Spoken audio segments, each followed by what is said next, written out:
Carla. Cuando quiera podemos iniciar. Muchas gracias. Bueno, y disculpen por el leve retraso, pero quisiera saludarles y darles las gracias por estar en esta nueva instancia, digamos, de Cuarto Adjunto, que hemos querido también hacerla con un foco específico en ciertos temas y ya orientados, digamos, también a los grupos específicos que siguen ciertos temas en estas negociaciones. Pero antes de eso, y de pasar un poco al objetivo o al objeto de esta sesión de Cuarto Adjunto, me parece importante recalcar, al igual como lo hemos mencionado en las ocasiones anteriores, la importancia de la Unión Europea, digamos, como un mercado para nuestro país, pero también desde una perspectiva política en este contexto de tensión comercial y geopolítica entre distintas potencias mundiales, y donde la diversificación y también desde una óptica comercial, la naturaleza de primer inversor extranjero y tercer socio comercial representa a la Unión Europea, y por lo tanto la importancia que vemos nosotros de poder seguir avanzando en este proceso de modernización. Desde el año 2019 ya hemos realizado 4 reuniones del Cuarto Adjunto, que desde marzo de este año también las hacemos de manera en este formato virtual para facilitar la participación de todos quienes están aquí hoy y también el mundo de las regiones, y en la que informamos el proceso de negociaciones en curso. En cada una de estas reuniones lo que hacemos es recoger y dar respuesta a las preguntas e inquietudes formuladas por cada uno de ustedes, y por lo tanto es para nosotros un compromiso importante con la sociedad civil en el ejercicio también de la transparencia como parte de nuestra política comercial. Los temas que hemos ido abordando en estos cuartos adjuntos, que han sido considerados prioritarios por parte de la Unión Europea en esta negociación y que representan también ciertas sensibilidades para Chile, son indicaciones geográficas, por ejemplo, y también los aspectos de mejoras en acceso a mercado para productos que aún están sujetos a algún tipo de restricción, incluyendo las líneas rojas en materia de propiedad intelectual, en energía y materias primas y servicios financieros que también hemos planteado a la Unión Europea. Aquí es importante recalcar la importancia del balance final de esta negociación que sea adecuada y que responda y recoja los intereses de nuestro país, y eso va a requerir flexibilidad de ambas partes y, por cierto, de la Unión Europea también. Y quisiera también comentar y agregar lo que se ha venido informando el Cuarto Adjunto sobre los capítulos que han logrado un avance más importante en este proceso, como son el de reglas de origen, compras públicas, barreras técnicas al comercio, acceso a mercado de bienes, a propósito de los textos y disciplinas relacionadas, buenas prácticas regulatorias, institucionalidad, medidas sanitarias y fitosanitarias, transparencia, competencia y facilitación de comercio. Todas estas materias son muy importantes para la estabilidad y la predictibilidad y certeza de nuestros flujos de comercio, y por eso es siempre importante también recordar que ese balance final no solamente debe estar relacionado con el 10% de líneas arancelarias que hoy día queda por discutir de alguna manera a propósito de estas restricciones que comentaba, sino que también en un socio comercial como la Unión Europea, de qué tipo de herramientas nuestro comercio también se dota para poder reaccionar a los desafíos, sobre todo regulatorios, en un mercado que es tremendamente sofisticado y complejo desde un punto de vista regulatorio. Y por lo tanto, en todos estos capítulos que les comentaba, faltaría resolver solamente algunas materias de carácter más bien técnico. Entre otras materias, sin embargo, hay también un trabajo importante en la búsqueda de un acuerdo donde, como les decía, existe sensibilidad para las partes, y ahí me refiero al tema de indicaciones geográficas, servicios financieros, inversiones, la corte de inversiones que se establece en materia de solución de controversias y que tiene por objeto esta sesión de hoy de Cuarto Adjunto, energía y materias primas, subsidios, desarrollo sostenible y género y comercio, empresas del Estado y también defensa comercial y, como ya lo comentábamos antes, propiedad intelectual. Considerando todo eso es que hoy queremos realizar este trabajo adicional con la sociedad civil y tener un primer encuentro sobre la propuesta de la Unión Europea en el ámbito de la solución de controversias y la Corte de Inversiones, que supone un cambio importante en la manera de abordar la solución de controversias en materia comercial. Y por lo tanto, para contextualizar, esta propuesta de la Unión Europea, quisiera dejar con ustedes a Felipe López Andía y a Rodrigo Monardes, primero jefe negociador y director bilateral de la subsecretaría, y a Rodrigo Monardes como jefe de la división de inversiones de la subsecretaría, quienes van a explicar y profundizar también sobre la posición de la Unión Europea en este tema. Y antes de finalizar, quisiera resaltar que hemos acordado con nuestra contraparte europea, pese a los desafíos que ha significado, por un lado, la crisis social en octubre, cuando tuvimos una ronda en pleno noviembre aquí en Santiago, luego la pandemia que pudimos en el fondo sortear a propósito de hacer por primera vez una sesión virtual con la participación de más de 200 técnicos de ambos lados, hemos acordado agilizar el proceso de negociación con el propósito de también no dejar pasar tanto tiempo entre una ronda y otra, pese a estas dificultades, considerando también que esperamos que la octava ronda tenga lugar la semana del 28 de septiembre próximo y esperando tener una nueva ronda también durante este año. Existen cambios de la presidencia en la Unión Europea por Alemania, existen cambios de negociadores en el equipo, existe cambio de embajadores también, y por lo tanto son todos desafíos que, no obstante lo cual, creemos vamos a poder mantener una agenda de discusión rica, y donde ustedes también están muy invitados a participar en estas sesiones de cuarto adjunto. Muchas gracias, y Felipe, te dejo con la palabra.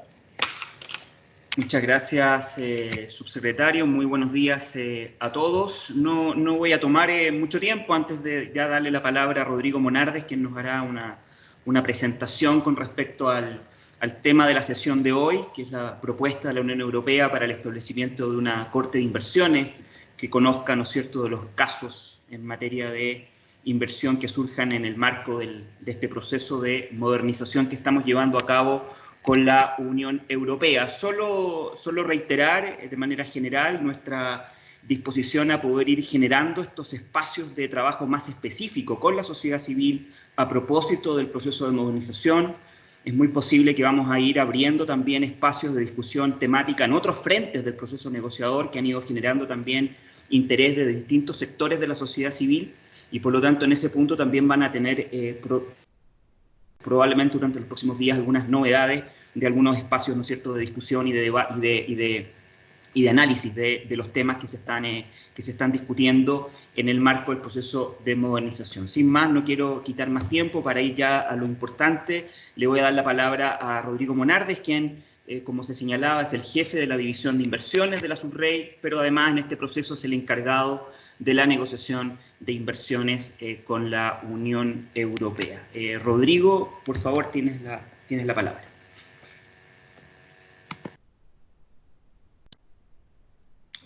Muchas gracias, Felipe.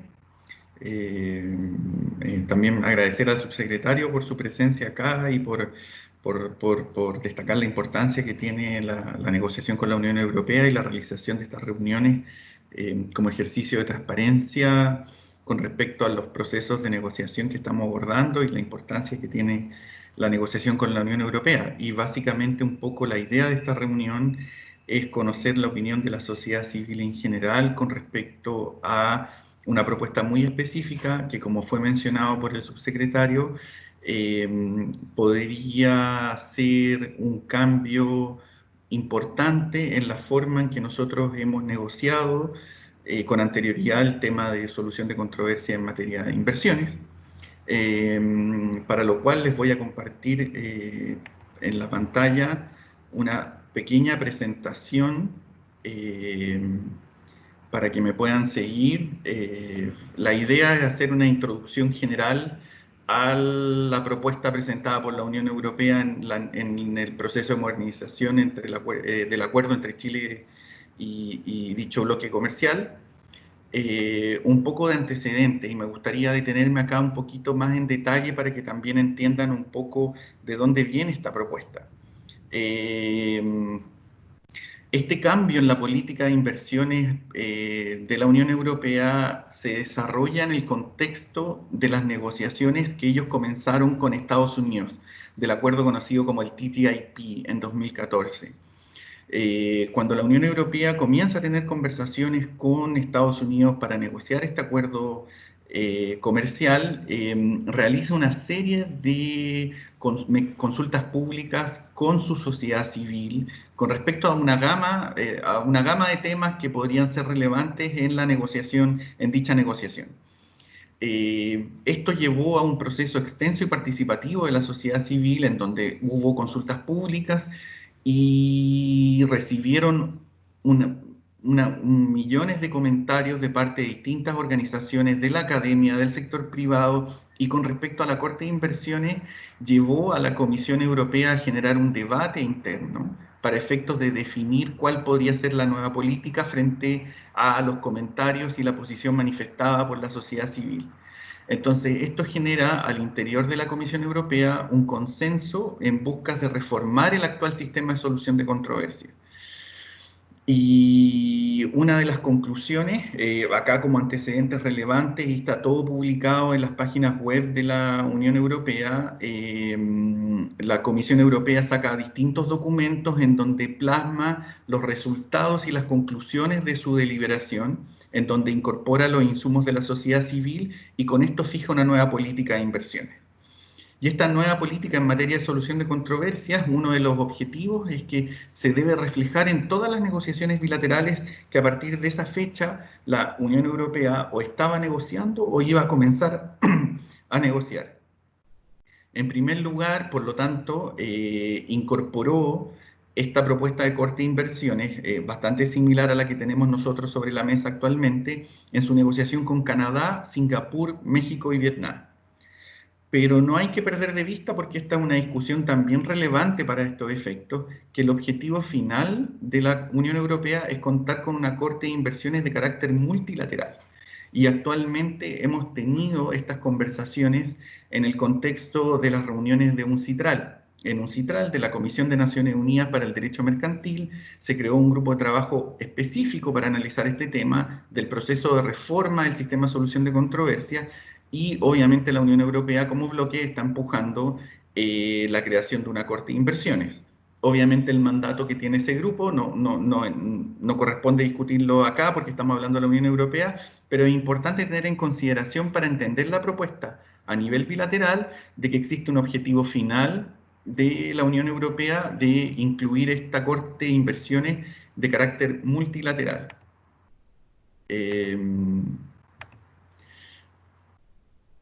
Mira, les voy a destacar ahora quizás los principales elementos que tiene esta Corte de Inversiones para comenzar a entender un poco dónde están las diferencias con lo que Chile ha negociado con anterioridad en sus acuerdos comerciales, en sus capítulos de inversión. Consideré tomar una serie de elementos que a mi juicio resultan como esenciales para entender la propuesta, pero quizás pueden haber otros que podemos ir discutiendo. No sé si me escuchan, creo que se me cayó la presentación. Rodrigo, no se ve. Te escuchamos, Rodrigo, pero ya, sí, la presentación se cayó. Sí, ahí está. El primer punto es que esto más bien como que son principios que tiene la propuesta, que los europeos hablan de legitimación y consistencia. Uno de los diagnósticos que ellos hacen es que el sistema actual de arbitraje inversionista-Estado, como es un mecanismo de arbitraje basado en el arbitraje comercial internacional, en donde, por ejemplo, los tribunales se constituyen o tienen competencias solo para conocer de la disputa específica, hace que las decisiones, por un lado, no sean consistentes unas con otras, y ellos creen que la creación de una corte de carácter permanente va a traer mayor consistencia en las decisiones. Y a su vez, por el hecho de proponer en la creación de una corte permanente tener una doble instancia, o sea, crear la posibilidad de recurrir de apelación a las decisiones y contar con un tribunal de apelación, esto puede ayudar a la uniformidad de las decisiones que tienen, que existen en materia de inversiones. En cambio, por otro lado, en cuanto al sistema de arbitraje actual, solo existe la posibilidad de recurrir a anulación y no apelación. Por lo tanto, esto traería mayor grado de consistencia en las decisiones de los tribunales arbitrales, en este caso serían jueces, ya voy a pasar a explicar eso. Y en segundo lugar, también traería un mayor grado de legitimidad en términos del proceso en general en sí. El sistema actual de arbitraje ha sido sujeto de una serie de críticas en donde se establece que los árbitros, básicamente, hay una serie de decisiones que no van en línea con resguardar los objetivos legítimos de política pública de los países, que los árbitros no necesariamente son jueces, que a su vez también estos árbitros son abogados en otros arbitrajes inversionista-Estado, y que esto, el hecho de traer una corte de inversiones de carácter más permanente, ayudaría en la legitimidad del sistema en general, por el hecho de tener jueces nombrados de carácter permanente, que estarían revisando las decisiones y en general no estarían sujetos a ningún tipo de conflicto de interés. Ya mencioné un poco la doble instancia y el recurso de apelación. La Unión Europea cree que al traer la posibilidad de apelar por causales más amplias puede ayudar en la consistencia de las decisiones por parte que adopte esta Corte. Que sea de carácter permanente quiere decir que va a existir una corte independientemente si hay o no hay controversias, y una vez que se someta una controversia a la jurisdicción de esta corte, ya voy a explicar más adelante, pero hay una composición en primera instancia de 15 jueces, en segunda instancia de 6 jueces, que de manera aleatoria van a conocer de los casos. Pero el hecho de que los jueces estén nombrados y trabajando de manera permanente, casi exclusiva para esto, traería beneficios, según los europeos, a todo el tema, volvemos, a legitimidad y consistencia del sistema.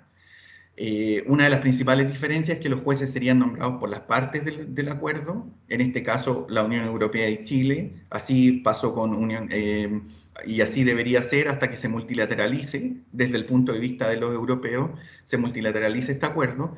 La principal diferencia es que el sistema actual contempla la posibilidad que sean las partes en disputa o las partes contendientes las que nombran a los jueces.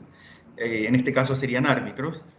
Por lo tanto, el cambio de nombrar jueces solo por las partes del acuerdo, en este sentido, privaría al inversionista de la posibilidad de nombrar a su árbitro en este caso. Por otro lado, los europeos presentan normas éticas, según ellos, más estrictas en términos al cumplimiento, con estándares más altos.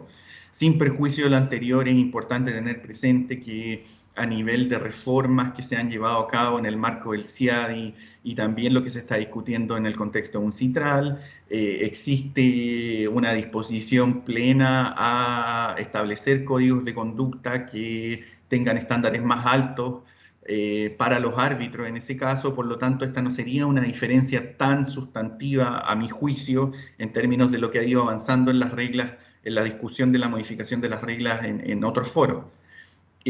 Otro de los elementos que los europeos destacan es la disminución de los costos del procedimiento. Por el hecho de contar con jueces pagados con un fee bastante menor a lo que se puede establecer en el arbitraje de inversiones actualmente, ellos ven que podría haber una reducción en cuanto a los costos del procedimiento, y también por el hecho de tener una corte dedicada exclusivamente a esto, haría, según ellos, que sustancialmente bajaran los costos a los costos del arbitraje que tienen actualmente. Sin perjuicio de lo anterior, y quizás como un comentario aparte, normalmente los costos también están vinculados al hecho de la contratación de los abogados, que en este caso, tanto en una corte de inversiones de carácter permanente como en el sistema actual de arbitraje, no hay al menos una norma por parte de los europeos que regule eso, y no tendría cómo regularlo. Por lo tanto, nuevamente ese es también otro de los elementos donde quizás no existirían mayores diferencias o diferencias sustanciales, pensando en cómo los europeos han venido de alguna forma a justificar la existencia de la Corte. Pasando un poco más a detalle y cómo está estructurado la propuesta de solución de controversias y la creación de la Corte de Inversión. Normalmente en la discusión de inversiones nosotros tenemos una sección 1, sección A, en donde se establecen las obligaciones sustantivas que asumen las partes en el acuerdo, es decir, los estándares de protección que los países negocian en los capítulos de inversión de manera tradicional. En este sentido, la sección de solución de controversias es la que establece el derecho del inversionista a recurrir a tribunales internacionales para efectos de alegar algún incumplimiento de estos estándares de inversión. De la forma en que está estructurado el capítulo de inversiones con la Unión Europea, esto equivale a la sección C, donde se establece solución de controversias y la Corte de Inversión y la propuesta. Es importante señalar que, y una de las razones por las cuales estamos haciendo este cuarto adjunto también, Chile aún no ha aceptado la negociación o la inclusión de este enfoque de corte de inversiones.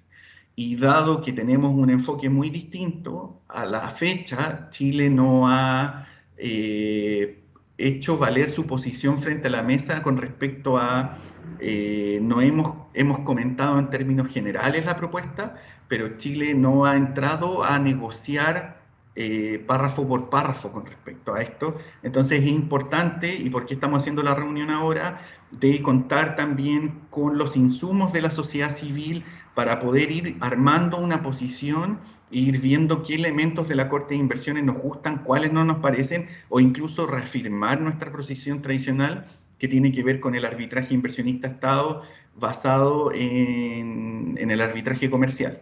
En este sentido, me gustaría destacar algunos elementos de la estructura de la propuesta de los europeos. En primer lugar, en el ámbito de aplicación, los europeos proponen de que esto se aplique solo al posestablecimiento. Esto quiere decir que solo la inversión materializada en el territorio de la otra parte va a poder reclamar con respecto a una eventual violación. Todo lo que tiene que ver con acceso a mercados y con liberalización y el preestablecimiento estaría quedando fuera del ámbito de aplicación de solución de controversias y del ámbito de aplicación de la competencia de la Corte. Luego, los europeos proponen una sección bastante interesante con respecto a una solución amigable o alternativa de la controversia o de la disputa. Y en este sentido establecen de manera detallada un mecanismo de mediación y obviamente las consultas. Mediación nos proponen un anexo muy específico en donde establecen ciertas reglas para que los países que pretendan solucionar la controversia a través de mediación tengan el recurso disponible. Normalmente nosotros en las negociaciones establecemos un mecanismo de consulta que no es muy prescriptivo en cuanto a la forma en que debe darse, pero sí permitimos y establecemos un plazo razonable para que se den consulta y se puedan solucionar las controversias de manera amistosa sin iniciar un arbitraje. En este caso, adicionalmente, los europeos proponen una posibilidad de recurrir a una mediación y estableciendo en un anexo reglas bastante específicas con respecto a cómo debe conducirse la mediación.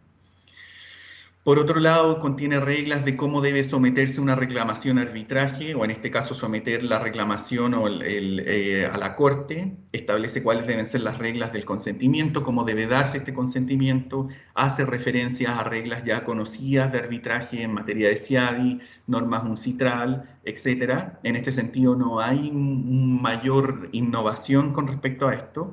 Quizás una pregunta que nos podemos hacer adelante, que tiene que ver en todo el procedimiento que ellos describen, hay mucha referencia a reglas de arbitraje del CIADI, en donde uno no tiene tanta claridad con respecto a qué tan compatibles pueden ser algunas de las reglas que ellos proponen con la creación de una corte de carácter permanente que contempla un recurso de apelación, cuestión que el CIADI no contempla. Aquí una de las principales innovaciones es que ellos proponen un sistema de corte y crean una primera y una segunda instancia y establecen reglas para el nombramiento y remoción de los jueces. De manera detallada, el número de jueces que van a ser parte de la primera instancia, en donde se supone que contaríamos con 15 jueces, 5 de nacionalidad de algún Estado miembro de la Unión Europea, 5 de nacionalidad chilena, y 5 jueces de una tercera nacionalidad. En segunda instancia se reduce a 6 jueces y se establece todo un sistema de nombramiento, de incluso remoción, más que remoción también de recusación de árbitros, de jueces para conocer de una controversia específica, se establece la duración de sus periodos, se establece cómo de manera aleatoria se van a determinar cuáles van a ser los 3 jueces que van a conocer de cada una de las controversias. Asimismo, se establece que se tiene que nombrar un presidente y un vicepresidente del tribunal. Esto es como la principal innovación que contempla la propuesta de los europeos en términos más bien sustantivos, que va a recoger los principios y el diagnóstico que ellos hicieron, que les comenté en un inicio. Por otro lado, tenemos una sección donde se habla de conducción del procedimiento en términos generales, que esto no es muy distinto a lo que tenemos nosotros en los acuerdos anteriores con respecto a cómo se maneja el procedimiento. Existen normas que hablan del tratamiento de las objeciones preliminares, especialmente aquellas que atacan la jurisdicción del tribunal, en este caso de la Corte, normas de consolidación o, como nosotros conocemos, acumulación de procedimientos, cuál va a ser el derecho aplicable, normas con respecto a la garantía por costos, en donde el inversionista demandante, en algunos casos específicos calificados, tenga que dar garantía en caso que sea condenado por costas. Obviamente existen propuestas de transparencia. Chile ha incorporado transparencia en sus procedimientos desde hace mucho tiempo, por lo tanto esto sigue la línea de tener la mayor cantidad de transparencia durante estos procedimientos de solución de controversia. También normas relativas a participación de terceros y de las partes no contendientes. Y luego establece, aquí nuevamente entramos como a las grandes innovaciones de la propuesta de la Corte. Por un lado se establece la posibilidad y se establecen las características que tiene el laudo provisional o de primera instancia, y se establece el recurso de apelación. Y el recurso de apelación con causales más amplias de lo que tradicionalmente existe en el arbitraje comercial con respecto a la anulación. Aquí estamos en una apelación en donde ellos ven que este es un valor agregado de la Corte que ayudaría en la consistencia de las decisiones. Por otro lado, también tiene una norma específica con respecto al laudo final, a la sentencia como de alguna forma de segunda instancia, y a cómo se ejecuta el laudo finalmente, haciendo referencia a la Convención de Nueva York y también a la Convención del CIADI con respecto a la ejecutoriedad de los laudos, que de alguna manera también genera ciertas dudas para efectos prácticos de saber efectivamente en la práctica cómo se puede ejecutar un laudo con la creación de esta corte, en el contexto de esta corte de inversiones.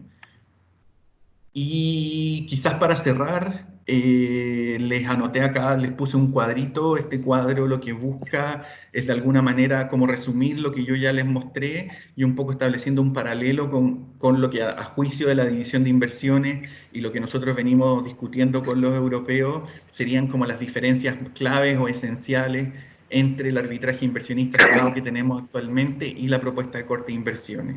Entonces, a modo de resumen, importante es mencionarles que en el arbitraje inversionista-Estado los árbitros son nombrados por las partes contendientes, o sea, las partes en disputa. En la Corte van a ser los jueces nombrados por las partes del acuerdo. En el arbitraje inversionista-Estado son nombrados para conocer de la disputa específico y desde ahí tienen, y solo con respecto a esa disputa tienen su competencia, y después el tribunal desaparece una vez que emite el laudo, por decirlo de alguna manera. En este caso sería de carácter permanente, la Corte va a existir independientemente de las controversias que se presenten y se susciten en el ámbito de su competencia. Según los europeos, habría una gran diferencia con respecto a los costos o a las tarifas que cobran los árbitros, en diferencia de lo que existe actualmente en el mecanismo actual, dado que ellos van a establecer una remuneración que va a estar fijada a través del acuerdo, en este caso el acuerdo entre Chile y la Unión Europea. En el arbitraje inversionista-Estado existe la posibilidad de recurrir de anulación. Acá se introduce el concepto de apelación que ya mencioné. En este sentido, las causales de la anulación son más estrictas por definición de cómo funciona este recurso, y la apelación, obviamente, las causales que ellos contemplan son bastante más amplias. Acá hay un tema que también es de la naturaleza del arbitraje, que tiene que ver con res judicata y que no produce cosa juzgada a la decisión, y obviamente solo se puede revisar y anular, pero esto le otorga al inversionista la posibilidad de volver a someter la controversia ante un nuevo tribunal. En este caso habría un concepto de la finalidad del laudo más vinculado a los sistemas legales y de justicia de los países en general, podríamos decir a los sistemas de administración de justicia nacionales. En el arbitraje inversionista-Estado, sin perjuicio que la jurisprudencia es relevante, no es vinculante. En este caso lo que ellos buscan es generar consistencia en las decisiones y generar una especie de precedente muy similar e inspirado en el Appellate Body, en el mecanismo de apelación contemplado en la OMC. Ellos ven que las normas éticas que puedan existir van a ser implementadas por el secretariado del CIADI. En este caso ellos dicen que plantean normas éticas más estrictas y que van a ser implementadas por la propia Corte, lo cual genera un estándar mayor de cumplimiento según ellos. Y con esto y con esta idea me gustaría cerrar mi presentación. Creo que me tomé más del tiempo pensado. Porque lo que nos interesa ahora es conocer el feedback de todos ustedes con respecto a esto y en términos generales ojalá que hayan podido entender un poco las principales características de esta propuesta. Gracias Felipe. Gracias, no, muchísimas gracias Rodrigo por la presentación. Solo un par de puntos antes de abrir la palabra a los asistentes para sus preguntas y comentarios. Decir que es muy posible que vamos a organizar algunas sesiones adicionales en materia de cuarto adjunto. Como ustedes ven, es un tema que tiene una serie de elementos de carácter normativo, jurídico, pero también político, que nos parece que son importantes para desarrollar, ¿no es cierto?, este diálogo con cada uno de ustedes. Reafirmar un par de elementos que señaló Rodrigo desde el punto de vista del curso de la negociación. Esta es una propuesta de la Unión Europea respecto a la cual Chile ha manifestado serios reparos desde el punto de vista de su aceptación en un proceso de modernización como este. En ese plano, básicamente lo que hemos desarrollado con la Unión Europea es un proceso de preguntas y respuestas para poder comprenderla mejor, entender sus implicancias, entender sus diferentes consecuencias en los distintos ámbitos a los cuales yo he aludido anteriormente. Es claro, desde el punto de vista más bien desde un criterio realista, de que esta propuesta forma parte de la matriz negociadora que la Unión Europea ha venido empujando desde hace algunos años en todos sus procesos de negociación con socios comerciales, desde el acuerdo con Canadá hace algunos años atrás, y por lo tanto, desde esa perspectiva, es una propuesta, por denominarlo de alguna manera, firme dentro del proceso negociador de parte de la Unión Europea. Así que eso, simplemente para señalarlo de manera general, y como les digo, la idea es poder tener o organizar sesiones adicionales para poder eventualmente entrar sobre algunos elementos más específicos o más técnicos que están contenidos en la propuesta de la Unión Europea y sus posibles consecuencias desde el punto de vista de su establecimiento en un contexto como el acuerdo en el cual estamos desarrollando con el bloque económico europeo. Sin más, entonces, abrir el micrófono, abrir el espacio para que ustedes puedan plantear sus preguntas, sus comentarios, principalmente imagino a Rodrigo en base a su presentación. Finalmente, la presentación, y esto es lo último, la presentación, por supuesto, hay varios que lo han consultado, va a estar a disposición de ustedes una vez que esta sesión concluya. Eso.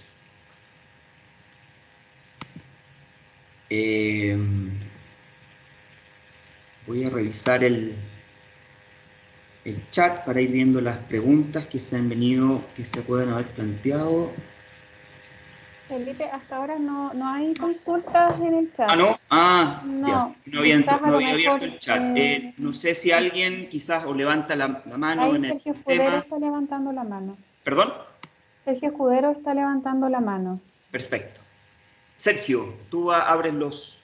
¿Cómo está? Abres los fuegos. Sergio, por favor. Andrés también está levantando. Ya. Ok, Sergio. Gracias. Sí, hola, buenos días a todos.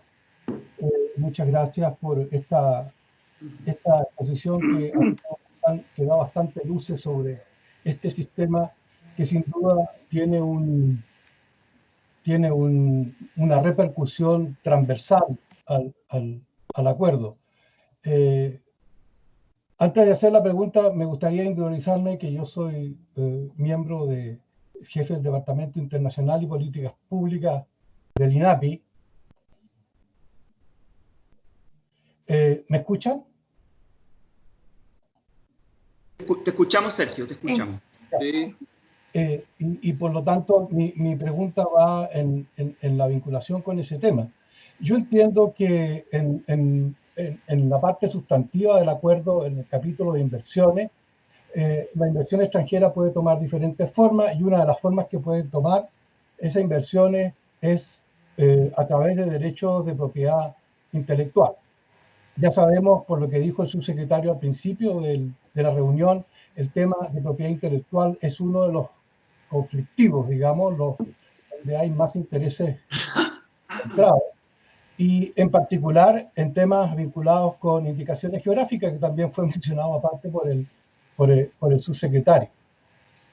Yo entiendo por la exposición que se hizo recién de que de alguna manera una de las bases sobre las cuales se va a resolver la contienda es sobre los capítulos sustantivos del tratado, y por lo tanto las controversias que se generen en temas de propiedad intelectual debieran ir a este tribunal y resolverse conforme a las normas sustantivas, en este caso el capítulo de propiedad intelectual. Quiero saber que si esta intuición mía es efectiva o no. Y lo pregunto porque evidentemente, siendo el tema de propiedad intelectual en general y las indicaciones geográficas en particular un tema que ha costado avanzar por las diferencias de opiniones, sin lugar a duda, en el tema de indicaciones geográficas, la Unión Europea muestra un sistema que es único en el mundo, que produce por ese sistema mecanismos de desbalance que han sido muy difíciles de sobrellevar en la negociación. De tal manera que me gustaría que primero me corroborara o me discutiera que esto no es así, estoy equivocado, que puede ser evidentemente porque no conozco los detalles del capítulo de inversiones, pero ¿cómo ve él esta circunstancia donde se juntan elementos hacia una tormenta perfecta, ¿no? Primero, un sistema de solución de diferencias en los cuales Chile en principio no se siente confortable, y segundo, en temas sustantivos donde hay un gran nivel de discusión. Muchas gracias. Sí, quizás solo antes de darle la palabra a Rodrigo, quizás solo aclarar de manera general que en una negociación como esta, básicamente lo que se apunta es el establecimiento de dos regímenes de solución de controversia que fluyen o que se establecen como digo, en un acuerdo como este. Tenemos un mecanismo general de solución de controversias para conocer de las disputas que surjan en la gran mayoría de los temas o capítulos contenidos en un tratado como este, que fundamentalmente funciona sobre la base de un mecanismo entre estados, es decir, con un mecanismo ad hoc propio, y que básicamente, como digo, contempla la participación de ambas partes directamente para efectos de la resolución de alguna disputa que surja. Y básicamente la línea siguiendo muy de cerca, ¿no es cierto?, los mecanismos multilaterales de solución de controversias, me refiero a la OMC fundamentalmente, y por supuesto los regímenes que están en la gran, diría yo, en la totalidad de los acuerdos bilaterales o plurilaterales de comercio. Y en segundo lugar, un régimen especial como el que respecto del cual estamos hablando el día de hoy, que es básicamente en materia de inversiones, y que por lo tanto, tal como señalaba Rodrigo en su presentación, está trazado para efectos o diseñado para efectos de conocer las disputas que surjan en el marco, ¿no es cierto?, del cumplimiento o incumplimiento de las obligaciones contenidas fundamentalmente en el capítulo de inversiones. Eso a modo de titular, a modo grueso, para efectos también de tener claro el contexto en el cual se inserta la discusión que tenemos el día de hoy con respecto a la propuesta europea en materia de corte de inversiones. Rodrigo.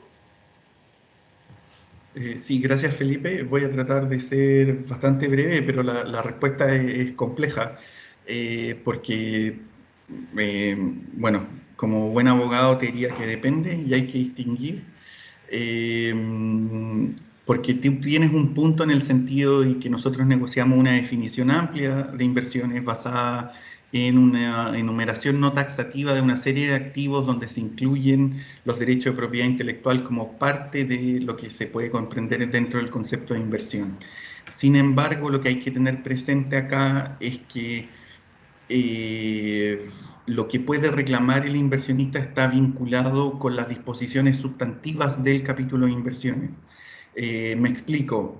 Nosotros normalmente negociamos disposiciones relativas a no discriminación, es decir, trato nacional y nación más favorecida, disposiciones relativas a las condiciones en las cuales el Estado en el ejercicio de sus facultades puede expropiar.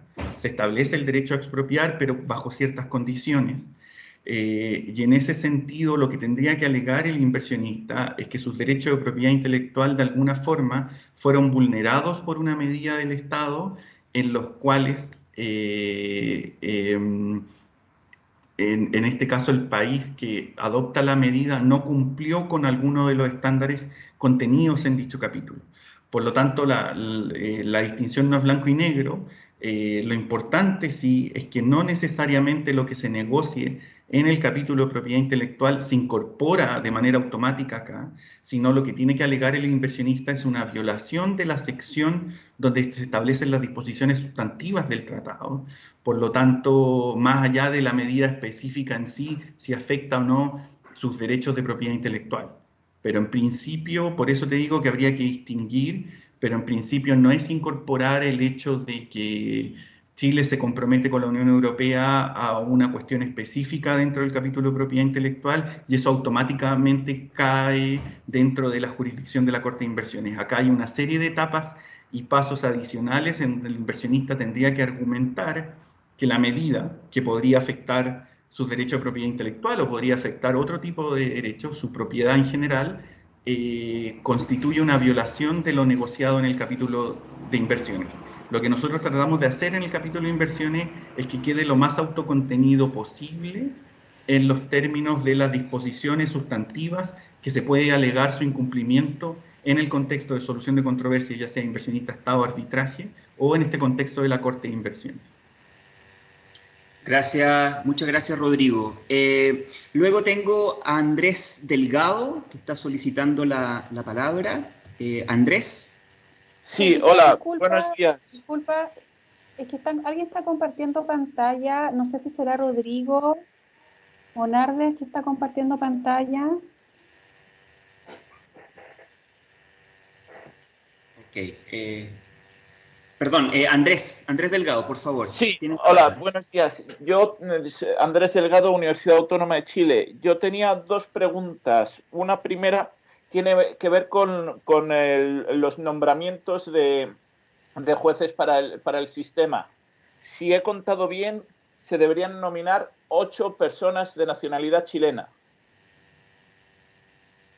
¿Cierto? Y relacionado con eso, me plantea dudas de cómo funcionarían los temas del Código de Conducta. Es decir, ¿va a ser factible encontrar 8 expertos chilenos en Derecho Internacional Económico que además no estén dentro del gobierno y cumplan con las reglas de independencia de no haber pleiteado casos sobre estos en los últimos 5 años?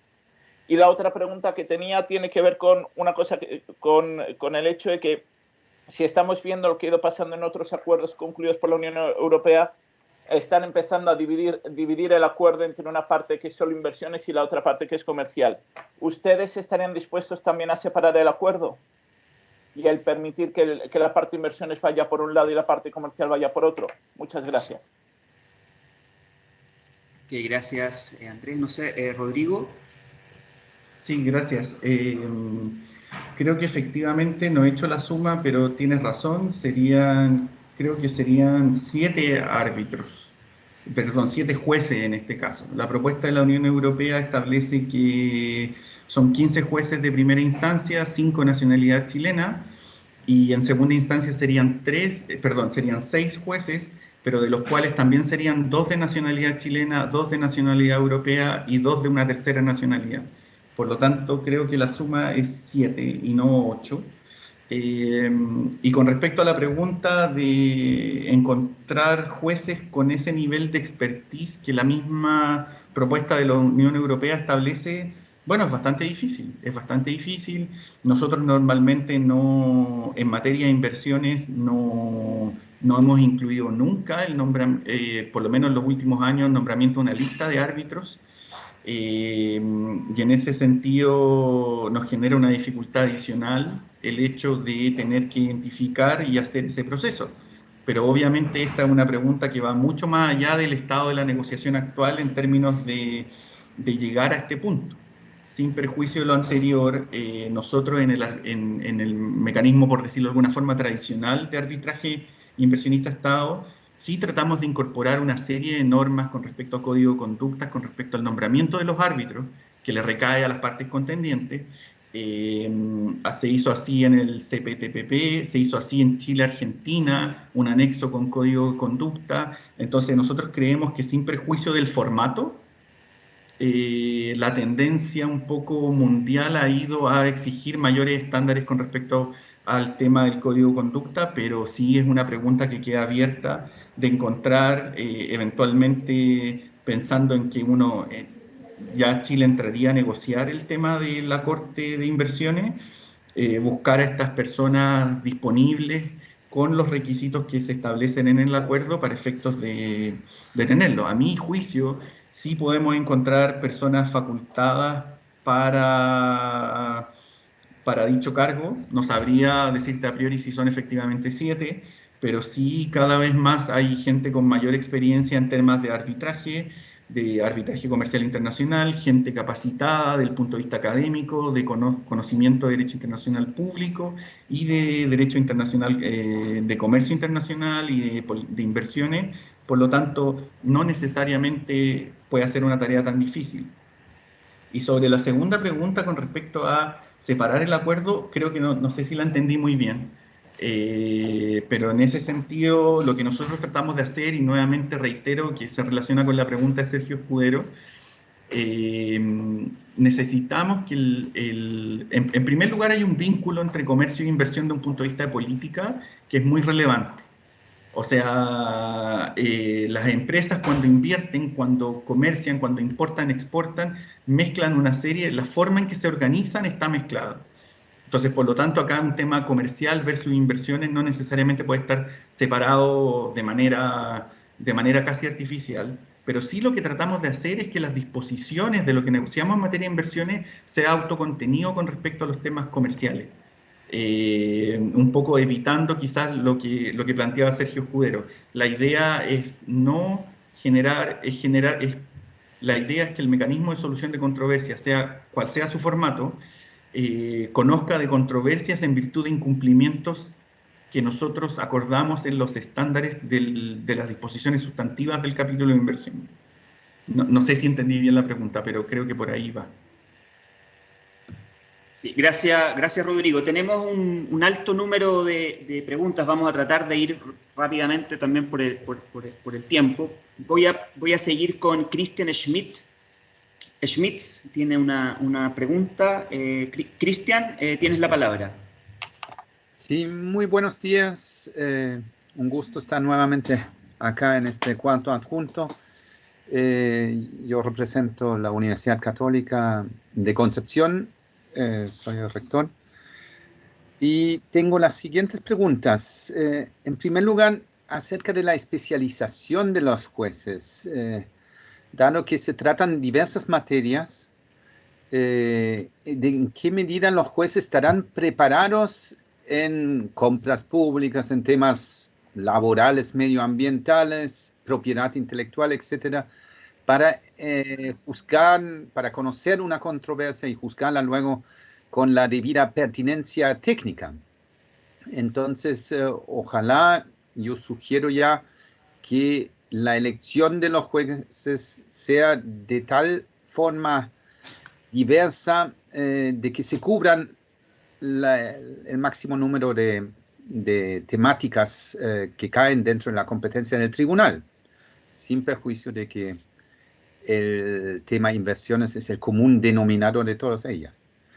Y en segundo lugar, está claro que los jueces van a tener nacionalidades muy diversas, no solamente 3, sino que como la Unión Europea es una entidad plurinacional, surge la pregunta, ¿en qué lugar o ciudad va a estar radicado el tribunal? Y sobre todo considerando que tiene un carácter permanente. Estas serían las dos preguntas que tengo. Muchas gracias, Testia. Gracias, Cristian. Rodrigo, no sé si... Sí, mira, yo creo que las dos preguntas son muy atingentes a las discusiones que estamos teniendo con los europeos.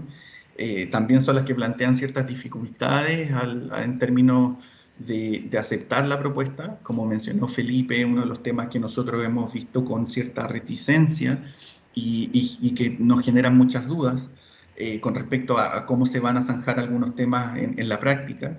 Y específicamente este es uno de los temas, porque una de las ventajas del arbitraje actual inversionista-Estado es que uno, una vez que conoce la naturaleza de la controversia, son las partes en disputas las que pueden nombrar un árbitro más ad hoc con conocimiento específico y con antecedentes y background en un tema en particular. En cambio acá, por el número limitado de jueces, uno tendría, creo que, la dificultad de cubrir todas las áreas, pensando en una futura controversia, y dado el carácter permanente de la Corte y del nombramiento, que si no me equivoco dura 6 años, 8 años, es bastante difícil. Y ese es uno de los temas que tenemos como que discutir con ellos de cómo zanjar, si bien una controversia va a estar gobernada por el concepto de inversiones y por lo que se podría, si realmente existe el derecho internacional de las inversiones, sin perjuicio va a tener antecedentes técnicos con respecto a una controversia en particular en algún sector de la economía específico. Entonces, la libertad que te da el sistema actual con respecto a elegir el árbitro más pertinente con respecto a la naturaleza o a la controversia misma, es algo que acá se pierde por el hecho de tenerlo permanente. Entonces, es una de las dificultades que tenemos en nuestra discusión con la Unión Europea con respecto a la propuesta, quizás una de las críticas que podemos hacer. Y con respecto a las nacionalidades diversas, ¿dónde va a estar ubicado el tribunal? Bueno, eso no lo hemos conversado. Pero sí es un tema, es otro tema que tenemos que analizar también, porque mucho del acceso a esta corte va a depender de dónde se encuentre ubicada, que lo más probable es que los europeos no estén pensando que sea en Chile, digamos. Entonces, por lo tanto eso genera una dificultad también, que es uno de los temas que tenemos que discutir. Gracias Rodrigo, gracias Cristian. Manuel José Prieto, a continuación, pregunta sobre una pregunta central, digamos, pregunta si este mecanismo, esta Corte de Inversiones es una condición para el proceso de modernización del acuerdo. A ver, fundamentalmente, como yo lo planteaba al inicio, también lo mencionaba Rodrigo, efectivamente esto tiene que ver con una postura de la Unión Europea, una mirada de la Unión Europea que ha mantenido a lo largo de los años, de los últimos años en sus negociaciones comerciales, que contempla el establecimiento de una Corte, y por lo tanto es una propuesta importante desde el lado europeo de los elementos que debieran ser parte de este proceso de modernización. Ahora, desde el lado nuestro, tal como yo señalaba hace un rato atrás, básicamente nuestra postura ha sido la de no aceptar un mecanismo como este. Nosotros hemos planteado fuertes dudas con respecto a el impacto, los beneficios que una Corte como esta pueda tener, pero evidentemente es un elemento que está sobre la mesa, que la Unión Europea busca, ¿no es cierto?, establecer en el proceso, y veremos de qué manera vamos dando pasos a efectos de determinar cuál va a ser el destino de esta propuesta en el marco de este proceso de modernización.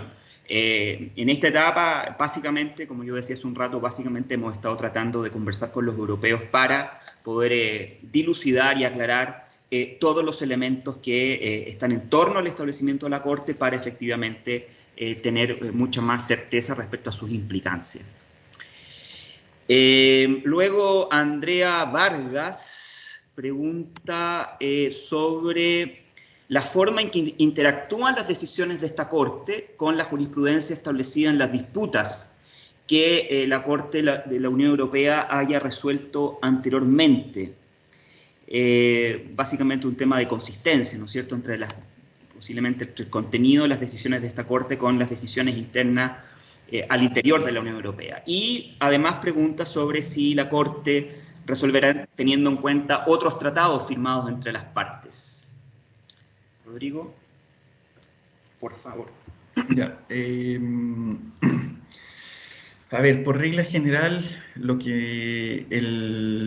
las normas que están, o la propuesta con respecto al derecho aplicable al fondo del asunto, es una de las preguntas que tenemos abiertas con la Unión Europea, en especial porque el derecho aplicable, en primer lugar, debería ser el tratado, sería el acuerdo de modernización entre Chile y la Unión Europea, en particular el capítulo de inversiones, el derecho aplicable a esto. Obviamente también el derecho aplicable son otras normas de derecho internacional que sean aplicables a la controversia, y ahí se amplía un poco más el asunto. Sin perjuicio de lo anterior, no puede ser cualquier tratado, pero existen preguntas abiertas y preguntas pendientes todavía que nos generan preocupación. Por ejemplo, ¿qué estatus tiene en este sentido el derecho comunitario, el derecho de la Unión Europea, en términos de que sea el derecho aplicable para resolver una disputa en particular? Esa es una de las preguntas. ¿Cuál es el estatus? No es derecho nacional, porque por regla general el derecho local se toma como consideraciones de hecho y no de derecho dentro de la resolución de la disputa, pero nos generaba esa duda. Aún no tenemos claridad con respecto a ese estatus. Y la primera pregunta, ¿cuál era, por favor? Si me lo pueden repetir. No, la primera pregunta, Rodrigo, se refería al tema de la coexistencia entre las decisiones de la Corte y decisiones al interior de la Unión Europea de entes jurisdiccionales europeos, que creo que de alguna manera lo respondiste. Sí. Y la otra tenía que ver con el hecho de si dentro de la materia de fondo, la materia respecto a la cual la Corte debe pronunciarse, existen también otros tratados del cual ambas partes sean parte. Me imagino que está pensándose, por ejemplo, en materia medioambiental, por dar un ejemplo. ¿Qué pasa con eso? No, en general no. En general eso no debería ser una consideración que el tribunal tome. Esto está gobernado por el tratado, por el capítulo de inversiones en particular y por normas de derecho internacional aplicables, no necesariamente de acuerdos en donde tanto la Unión Europea como Chile sean parte. A menos que sea a menos que sea atingente al caso. Aquí son más bien normas de derecho internacional consuetudinario las que podrían ser aplicables a la controversia en particular, y eso claramente establece un estándar más alto, mayor con respecto a cualquier tratado que pueda ser firmado. En principio no debería ser el hecho o una de las consideraciones que el tribunal tome para decidir una controversia en este contexto. Perfecto. Luego tengo a Ricardo Vázquez, que pide la palabra. Ricardo.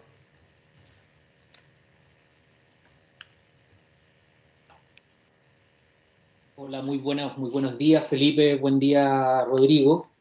Gracias por la palabra. A ver, tengo tres preguntas.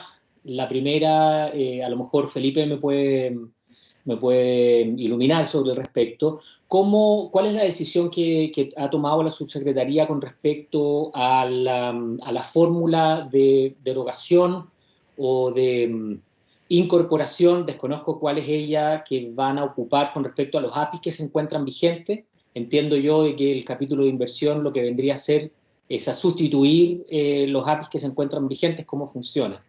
Y luego para Rodrigo, dos preguntas. La primera es, tú señalaste que la propuesta de la Unión Europea no aplica al preestablecimiento. Cuéntame qué tienes pensado en la negociación con respecto a las legítimas expectativas, y en particular de los inversionistas, y en particular con respecto a la Corte de Inversión. Tengo una duda que me nace por lo siguiente. Bueno, el arbitraje por regla general lo que hace es darle una serie de libertades a las partes, y de hecho tiene una flexibilidad de procedimiento que permite hacerlo muy atractivo. Una de ellas, por ejemplo, es la facultad que las partes tienen para, en líneas generales, en el arbitraje internacional, para renunciar a la apelación. Nosotros, hoy día Chile, por cierto, es parte de la Convención del CIAI, y han existido una serie de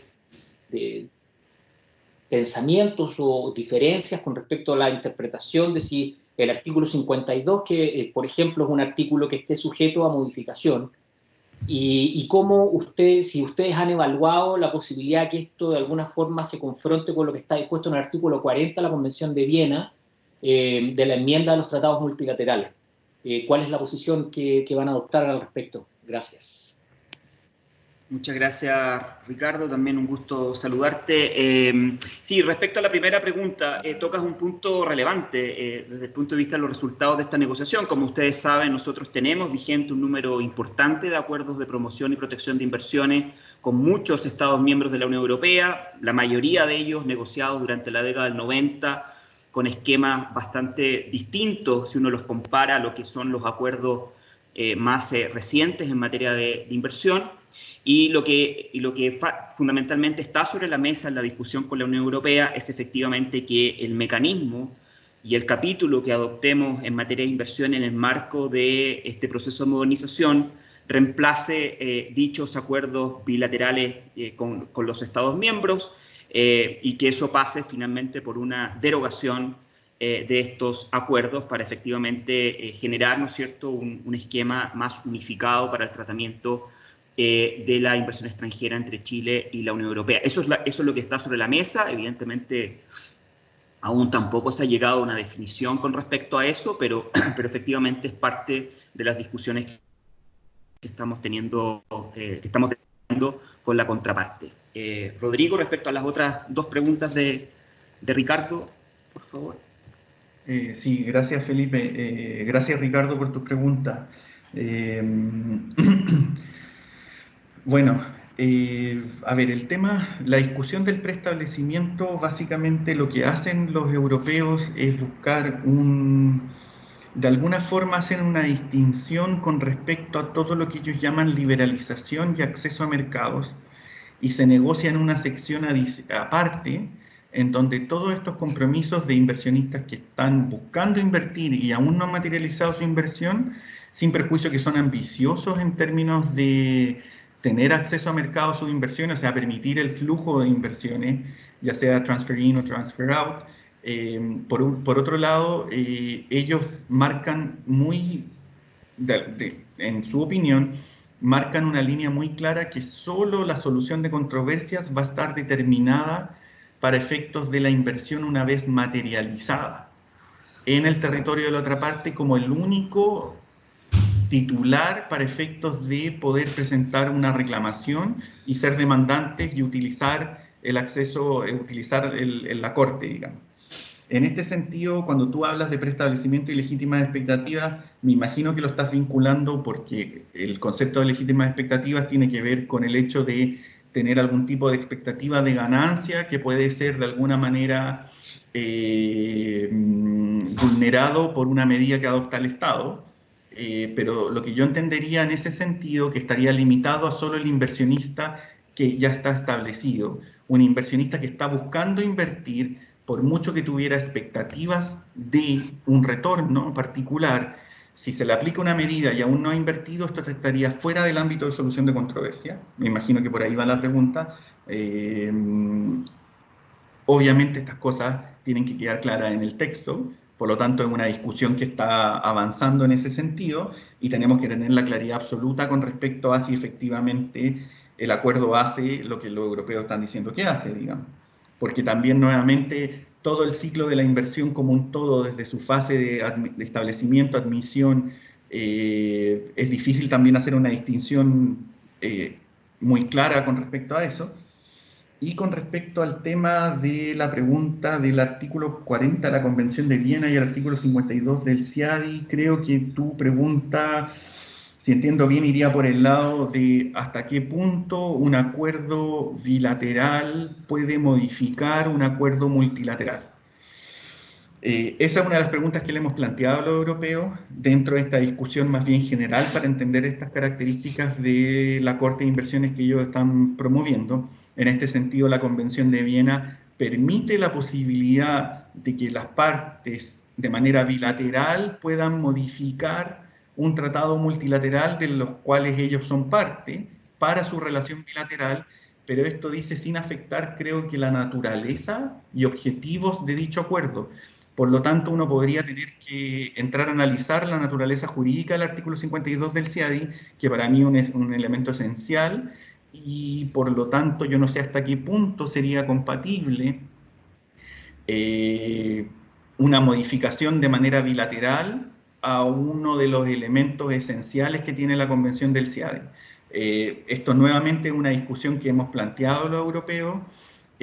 Las respuestas todavía no han sido muy satisfactorias en ese sentido, pero creemos que sí hay un límite. Normalmente, y como Ricardo tú bien sabrás, fuiste negociador de inversiones de la DIRECON, normalmente nosotros lo que modificamos con respecto a al procedimiento inversionista-Estado son las reglas de arbitraje del CIADI y no la convención misma.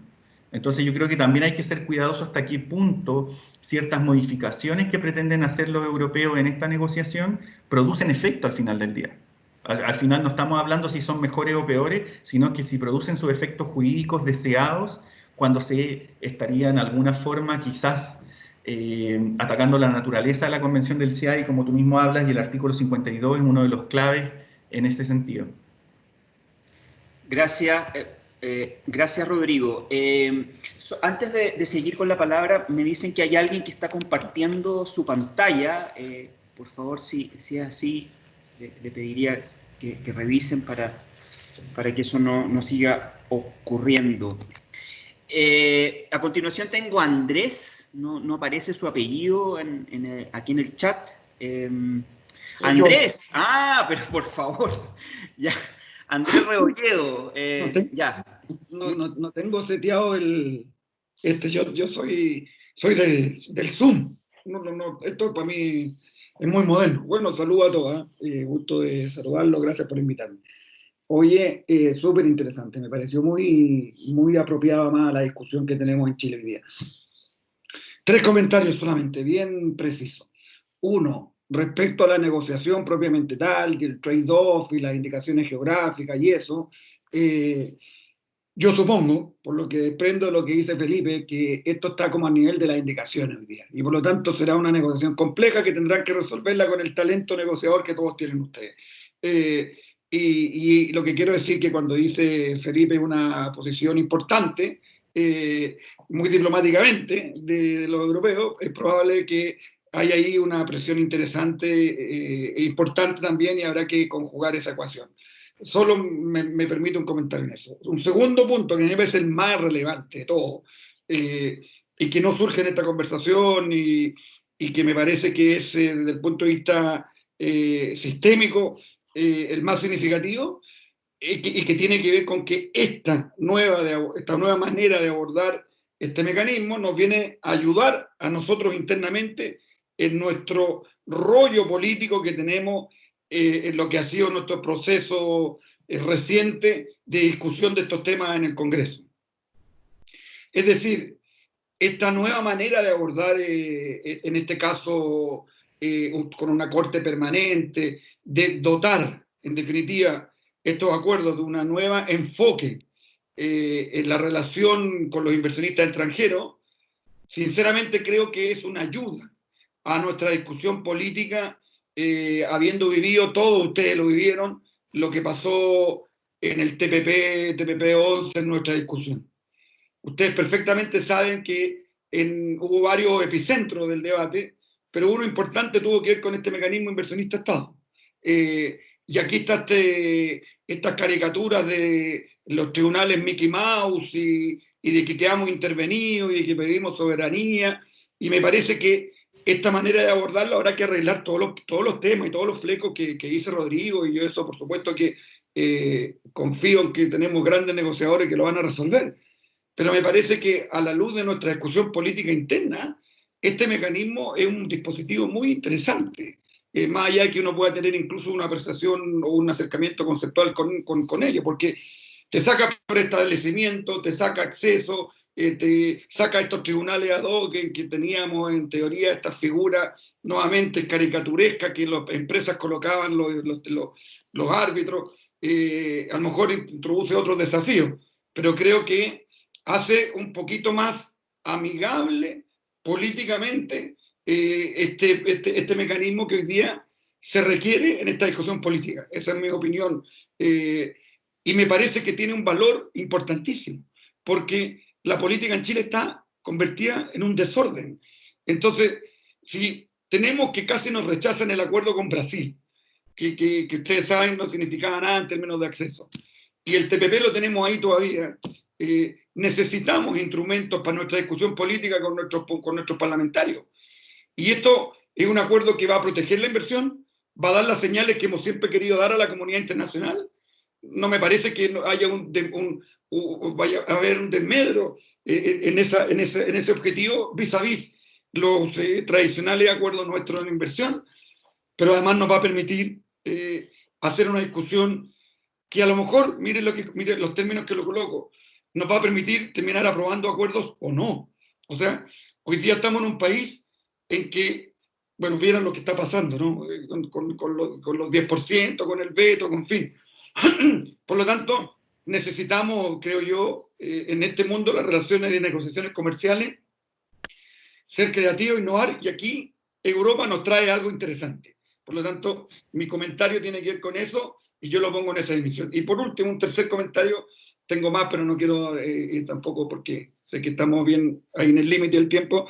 El tercer comentario, y este quizás por una reflexión de Rodrigo Felipe, es esto sistémico. En alguna parte Rodrigo dijo, Europa quiere y propende que esto sea algo multilateral. Es interesante agarrar eso también. Es un fleco atractivo. Porque claro, ¿qué va a pasar si yo tengo una corte permanente Chile-Europa, Europa-Chile? Otra corte permanente Mercosur-Europa. O sea, es una cuestión un poquito también rara, ¿no? Entonces a lo mejor hay que propender a eso también. Eso es algo mayor, porque te salís del otro paradigma, el CIAR, etc. Pero ahí hay una reflexión interesante. La negociación, cómo la resolvemos, lo interno político y lo sistémico en el tema más multi. Gracias. No, muchas gracias Andrés, como siempre muy interesante la reflexión. En primer lugar, respecto a la negociación, bueno, efectivamente lo hemos dicho en los cuartos adjuntos anteriores, los más generales, en donde hemos hablado de los desafíos que tenemos en este proceso, con temas difíciles, con temas complejos, en donde hemos señalado que, por ejemplo, la discusión en torno a las indicaciones geográficas es un tema de complejidad desde el punto de vista normativo, desde el punto de vista económico. Y lo hemos abordado de esa manera con todos los actores, las agencias, los ministerios involucrados en ese proceso. Valga, y lo señala, uno de los temas que tenemos en carpeta para poder abrir una discusión temática de esta naturaleza es una discusión ya en detalle con respecto a la propuesta europea en materia de indicaciones geográficas, que, como digo, es muy central dentro de la negociación. Ahora, básicamente desde el punto de vista del proceso, ahí me asilo en las palabras que mencionaba el subsecretario al inicio de esta sesión, nuestra búsqueda de un balance, que básicamente es lo que nos va a permitir transitar hacia un acuerdo. Y ese es el desafío, ese es el trabajo que estamos desarrollando, en donde efectivamente la mejora de nuestras condiciones de acceso para un grupo importante de productos, fundamentalmente en el sector agrícola, en el sector agroindustrial, es relevante, pero al mismo tiempo lo que tiene que ver con la modernización de un conjunto de disciplinas, de normas, que dan cuenta de lo que es la discusión de los temas del comercio internacional en la actualidad. Lo segundo, Andrés, creo que efectivamente tú tocas una tecla que es muy importante y que de alguna manera está en la base de por qué nos pareció importante abrir una discusión, un cuarto adjunto en materia de la Corte de Inversiones, precisamente por toda la discusión que se ha venido desarrollando en torno a este tema en el contexto de otros procesos, de otros acuerdos, de otros procesos negociadores, ¿no? Nos interesa conocer las distintas visiones que pueden provenir desde la sociedad civil para efectos de poder al menos vislumbrar si es que efectivamente un esquema como este ayuda o no ayuda para efectos de enfrentar las críticas o los resquemores o las reticencias que un mecanismo como este ha venido generando, en particular en distintos sectores de nuestra sociedad civil. Y por eso que nos pareció que era tan saludable el abrir este espacio de discusión para recibir, ¿no es cierto?, las visiones de que me imagino que son diversas, que efectivamente está una visión como la que tú señalas, que probablemente representa o puede representar a distintas personas que están conectadas el día de hoy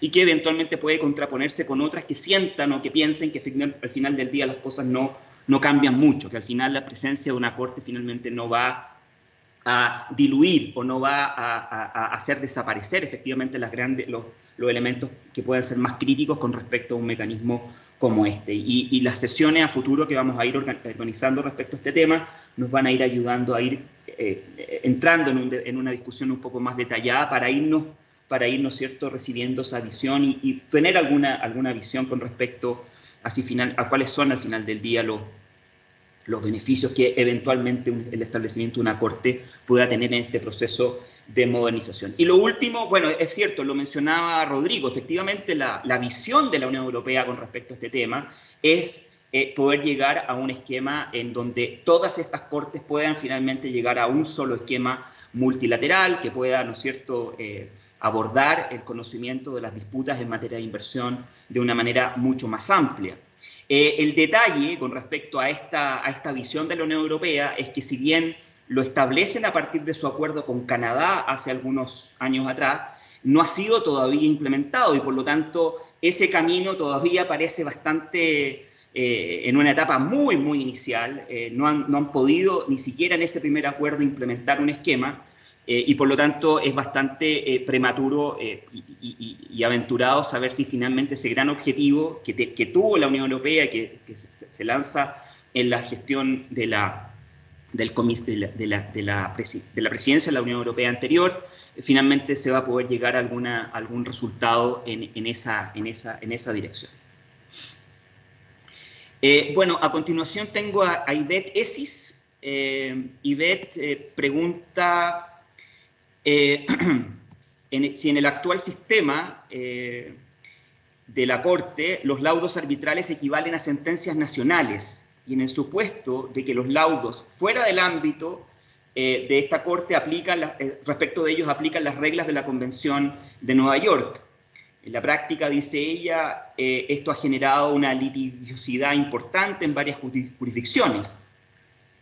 ¿Cómo estima que este nuevo sistema, el reconocimiento y la ejecución de los laudos arbitrales? Es decir, esa es básicamente la pregunta. ¿Cómo se articularía este nuevo sistema con los tratados ratificados por Chile en esta materia? Rodrigo, por favor.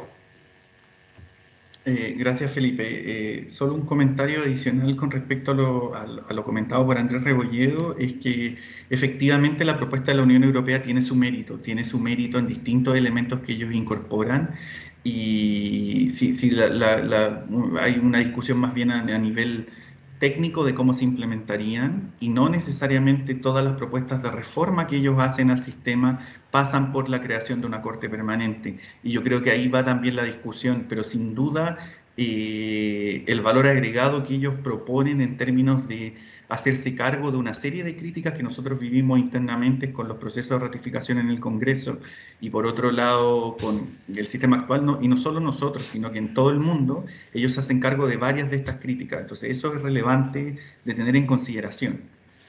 Lo que pasa es que estamos frente a una discusión técnica que tiene distintos niveles y que obviamente al crear una corte de carácter permanente va generando ciertas dudas, y estamos en ese proceso en especial, y por eso también nos interesa mucho el feedback que nos pueda dar la sociedad civil con respecto a eso. Y pasando a la segunda pregunta, bueno, ese es precisamente uno de los temas que tenemos en discusión con los europeos. No lo hemos podido discutir en detalle para efectos de cómo vamos a ejecutar estos laudos, qué va a pasar con el laudo final que dicta esta Corte, cómo lo vamos a ejecutar en las distintas jurisdicciones. Hay referencia a la Convención de Nueva York, y si mal no lo recuerdo, no tengo el texto a la vista, también a las normas de ejecutibilidad del laudo del sistema CIADI, pero nuevamente esto se mezcla un poco también con las preguntas de Ricardo con respecto a la Convención de Viena, y se generan dudas de cómo va a ser aplicable esto en la práctica. Y un comentario de Felipe también que tiene que ver, dado que no hemos visto la experiencia que puede tener la Unión Europea con sus socios comerciales con los cuales tiene esto. Canadá todavía no se implementa, Vietnam tampoco, Singapur tampoco, México recién acaba de terminar la revisión legal del acuerdo. Entonces, por lo tanto, esto es una discusión que va a continuar, digamos, y este es uno de los temas que necesitamos tener un cierto nivel de certeza de saber efectivamente las normas para hacer ejecutable un laudo en distintas jurisdicciones. Y más allá de las referencias que puedan haber a la Convención de Nueva York o a la Convención del CIADI, existen dudas con respecto a cómo se van a implementar en la práctica. Es lo que puedo responder por el momento. Gracias, Rodrigo. Vamos a tratar de acelerar un poco el tranco, porque estamos ya cerca de las 11:30. Hay varias, como les digo, igual vamos organizar una nueva sesión, por si quedara alguna pregunta, algún comentario en el tintero. Tengo a José Elwin, del Observatorio Ciudadano, a quien también saludo. Tiene una pregunta, en primer lugar, para Rodrigo, en términos o en relación a las normas éticas. ¿Cuál sería el contenido de esas normas éticas? ¿Son de carácter procedimental? ¿Son sustantivas? ¿Dice en relación con lo que se considera como expropiación indirecta y la protección de los derechos humanos, el medio ambiente? Ello dice, por cuanto este es uno de los déficits más graves, señala, del actual mecanismo de solución de controversias vigente en la mayor parte de los acuerdos comerciales y de inversión suscritos. Y luego tiene una pregunta para mí, pero quizás primero, Rodrigo, con respecto a esta primera pregunta de José.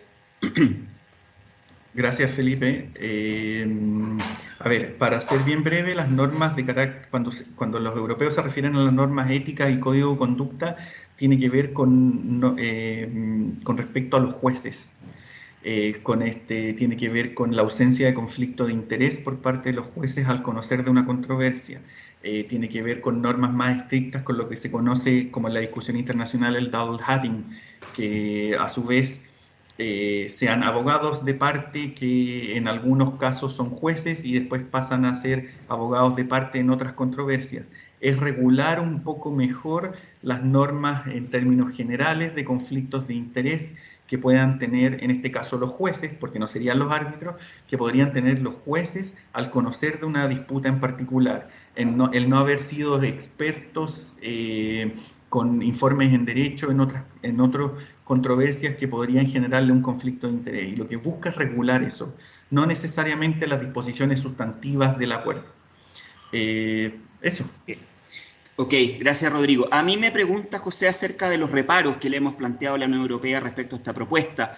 Yo diría, José, fundamentalmente tienen que ver con, si uno observa lo que ha sido las relaciones de la Unión Europea en materia de inversión en el marco fundamentalmente de nuestros acuerdos bilaterales de inversión, es que efectivamente a lo largo de los años, en una historia que ya en más de 20 años, no hemos tenido para nada un activismo desde el punto de vista de controversia en materia de inversiones con la Unión Europea. Entonces, a la luz fundamentalmente de ese antecedente, el establecer un aparataje burocrático, administrativo, con jueces permanentes que probablemente van a recibir o van a tener que recibir algún tipo de remuneración, evidentemente resulta un peso fuerte, un peso que incluso pudiera llevar a una situación en la cual nunca se haga uso de un esquema o de un sistema como ese. Por lo tanto, desde el punto de vista de el impacto que pueda tener desde el punto de vista administrativo, presupuestario,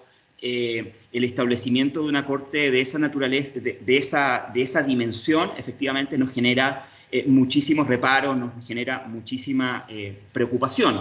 Ahora, tal como yo decía al inicio, lo decía también Rodrigo, fundamentalmente nosotros también nos interesa poder entender de parte de Europa los distintos elementos y le hemos planteado en ese sentido este tipo de reparo, evidentemente con detalle a ellos, para efectos de tener la mayor cantidad de información posible. Como digo, y efectivamente esta es una propuesta, yo señalaba, una propuesta importante de la Unión Europea en el proceso y por lo tanto la estamos atendiendo bajo ese tenor. Luego tengo a Pablo Lasso, quien pide la palabra. Pablo.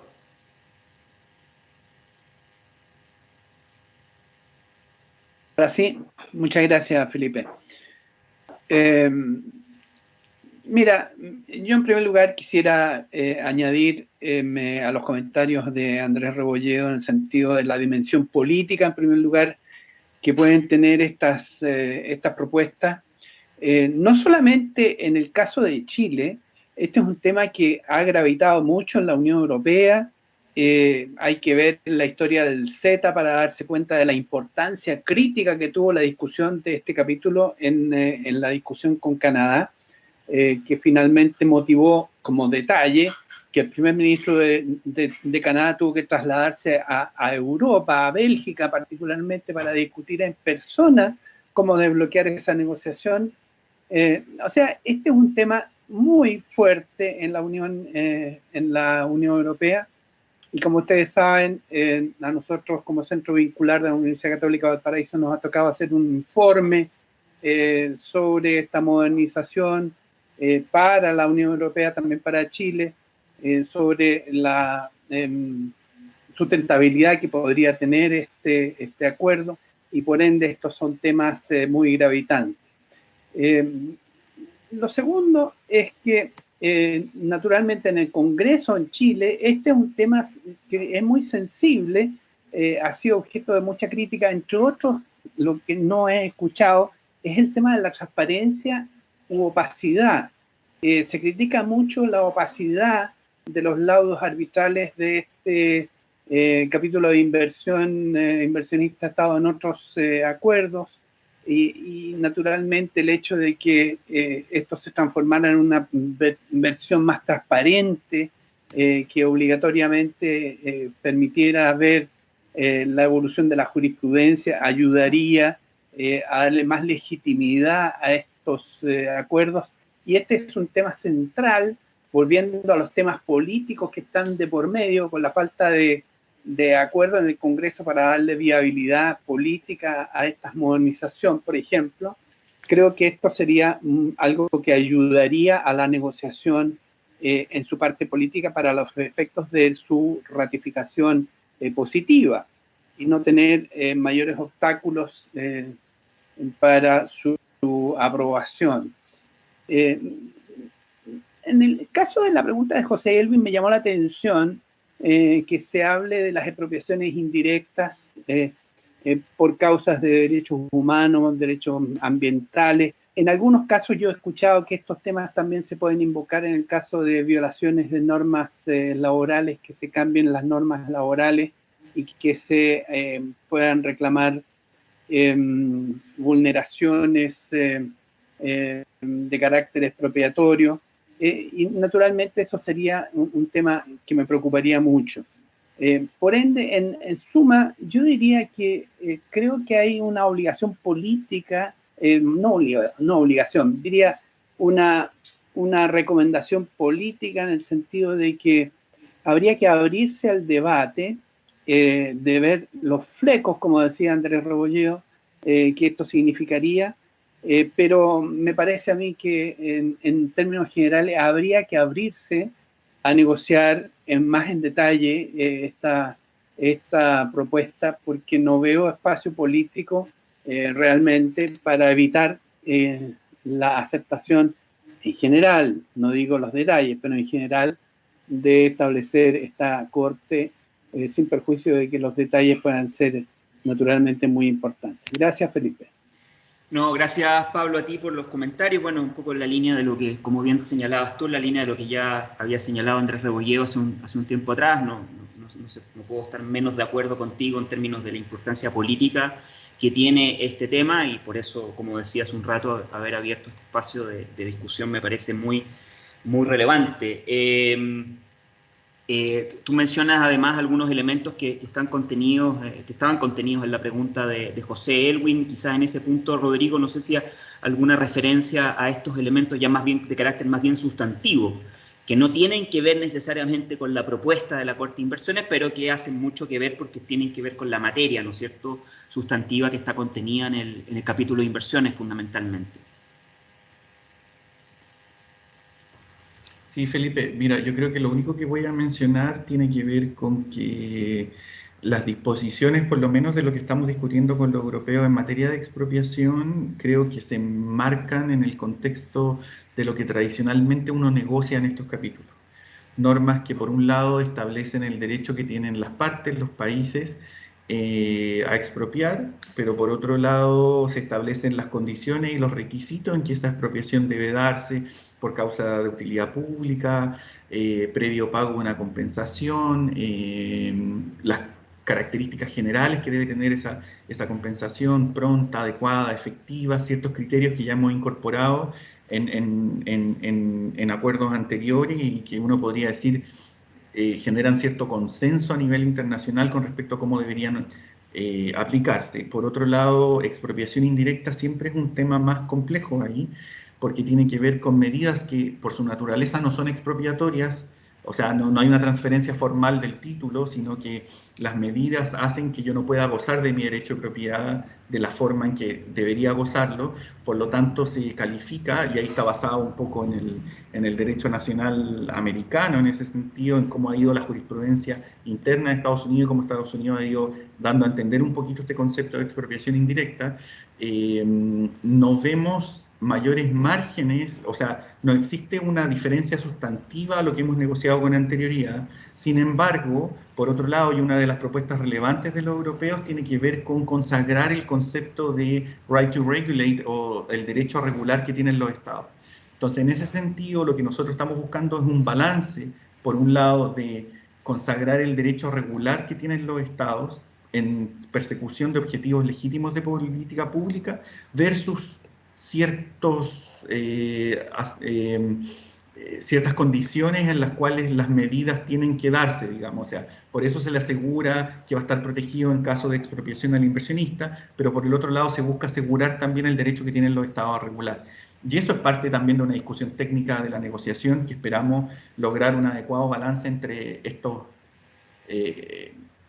dos conceptos: por un lado proteger al inversionista, pero por otro lado asegurar el derecho regular que tienen los estados. Y esto no solo se concentra en temas medioambientales, derechos humanos, sino que todo tipo de regulación. Gracias, Rodrigo. A ver, tengo 3 solicitudes. Con esto yo creo que ya iríamos cerrando la reunión. Voy a partir con Nicolás Perrone. Nicolás pregunta sobre la relación entre esta negociación y la que se está llevando a cabo en el marco de UNCITRAL. Bueno, Rodrigo ya lo mencionaba en alguna parte de su presentación. En particular, claro, tratan temas que de alguna manera están muy emparentados, son muy parecidos.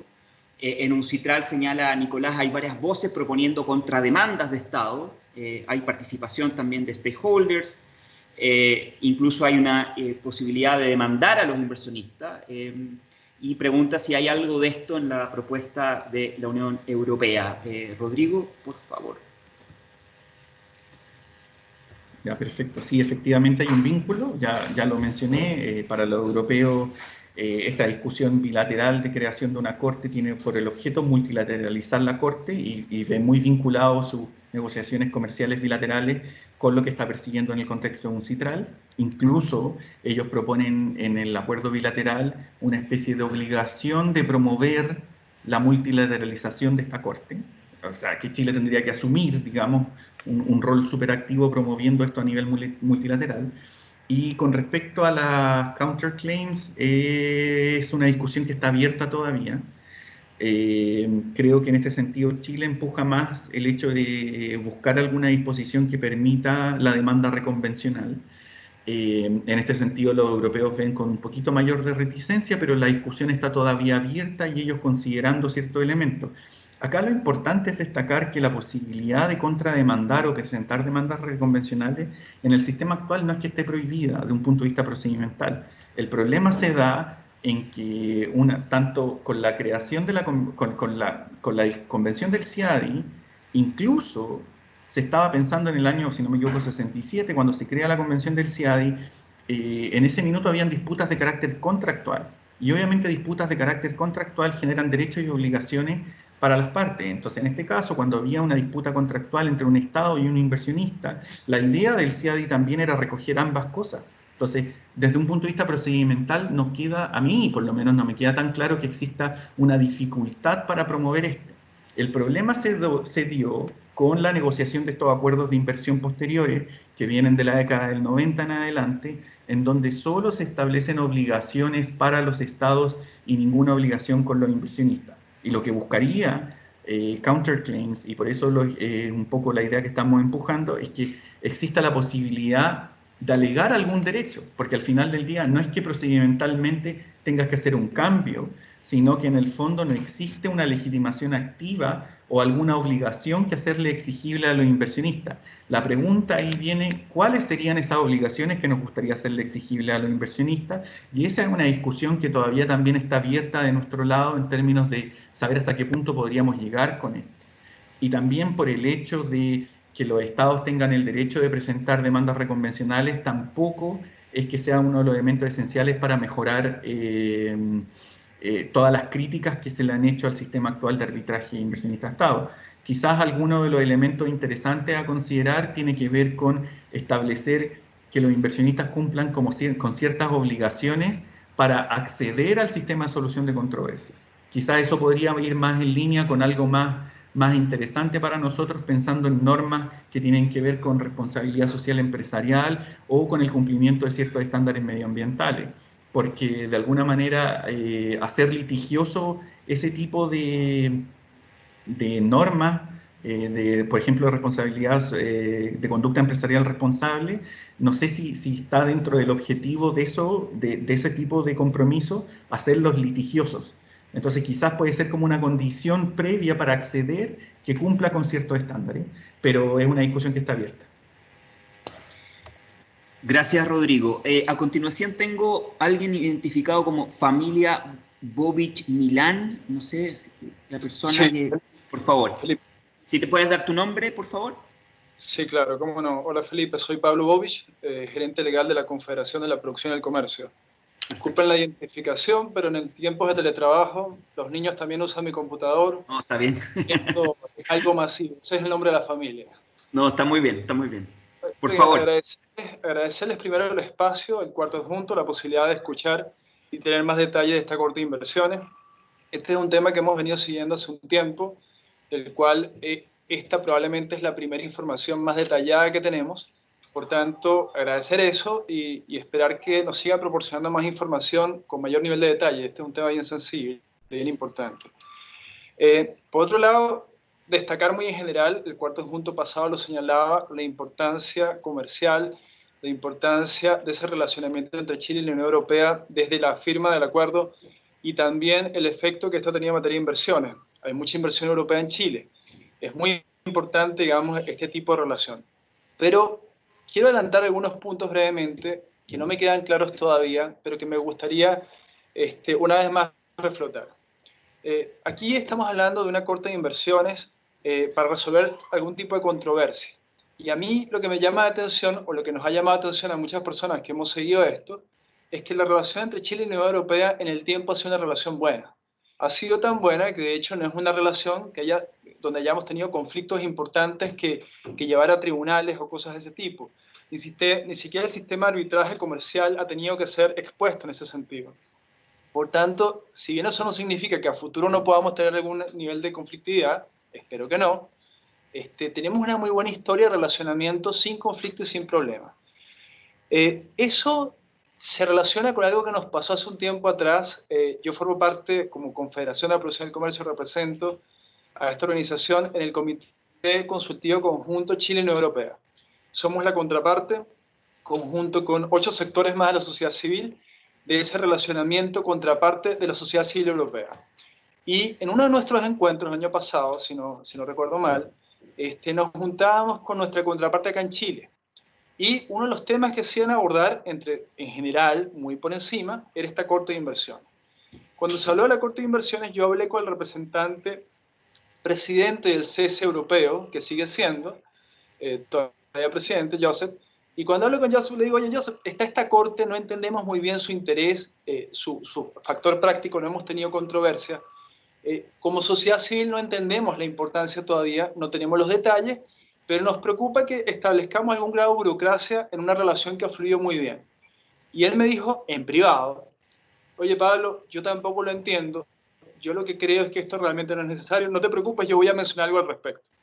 En esta reunión, y aquí les doy un poco la incidencia, participa la embajadora de Chile en la Unión Europea, Estela Serbudakis, quien se retira en los próximos días y viene otra persona en representación de Europa, y ella habla con él y le dice, no te metas en ese tema, ese es un tema más bien importante desde un punto de vista político también para nosotros tener. Lo pongo sobre la mesa porque en el fondo son esas cosas, esas conversaciones que pasan, que finalmente justamente me llama la atención. Los europeos hablan de una disminución de costos, de judicialización. Aquí no hay costos porque no hemos tenido conflicto. Por cierto, podrían haberlos en un futuro y el mecanismo de arbitraje podría tener algunos costos en ese sentido, pero no me queda muy clara la necesidad, para ser franco. Eso es como primer punto. Y un segundo punto muy general, muy rápido, me llama la atención el carácter resolutivo que puedan tomar las decisiones que tome esta corte, bien en primera instancia o en apelaciones, en relación a otras instancias y mediaciones que pueden existir en distintos ámbitos vinculadas a temas de relacionamiento comercial y de inversiones. Chile tiene un amplio espectro, ustedes son expertos en eso, de relacionamiento amplísimo. Una cosa como, por ejemplo, tan general como las conductas, que no es tan general, es bien detallada, como la conducta empresarial responsable en el marco de las directrices para empresas multinacionales de la OCDE, que aborda una temática amplísima, hasta distintos acuerdos bilaterales suscritos que aquí se han comentado. Yo no sé si estas decisiones de la Corte, y está entre las dudas que me quedan, va a ser tan resolutiva respecto a cualquier otro espacio de controversia o de mediación o de conversación que puedan tener las partes. Entonces, yo creo que esto tiene mucho que ver con las confianzas. Creo que de momento se han construido buenas relaciones y no me queda claro, insisto, por eso vuelvo al punto original, puedo que esto vaya cambiando en la medida de la información que se va desarrollando, de la necesidad de contar con una corte distinta al mecanismo de arbitraje comercial y solución que hemos desarrollado en los distintos acuerdos de libre comercio que tiene Chile con distintos países del mundo, que no son pocos, ¿no? Muchas gracias.